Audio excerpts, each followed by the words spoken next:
why is it that the divorce bill keeps on being filed ever since the 1990s? The first time I appeared in the Senate in a committee hearing, Johnny Ponce Enrile was still very active. I still remember the day when he told me, "Father, don't get me wrong.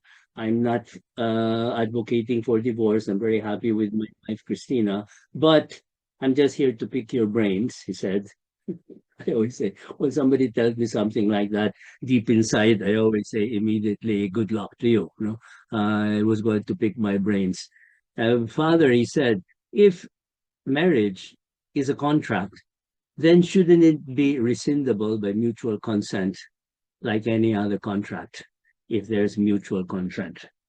And of course, he failed to, at that particular moment, to understand a very fundamental property of marriage as a contract. Yes, it's a contract. It comes about in a contractual way. But the very prestation of the contract, the object which is being negotiated and agreed upon, includes in it a clause on rescindability. And that's what we'll have to see now. That by its very nature, therefore, what one is contracting himself in that contract is that this contract will not be rescindable. It's a contract, therefore. Hmm?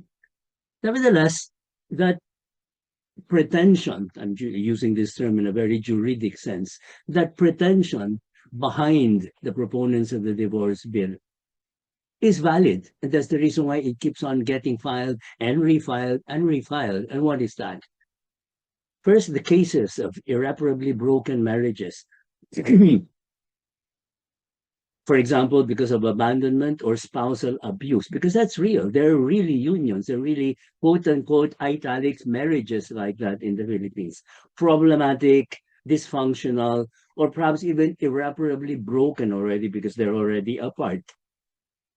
Italics marriages. I call them italics marriages because later on in the discourse, you will see that they're not really marriages, but rather the fiction of marriage that came about because it took place in a juridic way. There were witnesses, proper form was observed, it was expressed in public with the proper right, and so it would seem like there was a marriage. Now it's broken. Why? Because precisely there was a defect from the very beginning, and we're going to explain that in a short while. And the second thing that's often foisted on the hapless public upon us by the proponents of divorce is to make an appeal to freedom. The argument being, okay, if you don't like divorce, so don't get divorced. Nobody's forcing you to get divorced. But please don't deny the freedom of other people, the freedom of choice of those in unhappy unions to dissolve their marriage and perhaps even have another chance at a happy one, a happier one afterwards.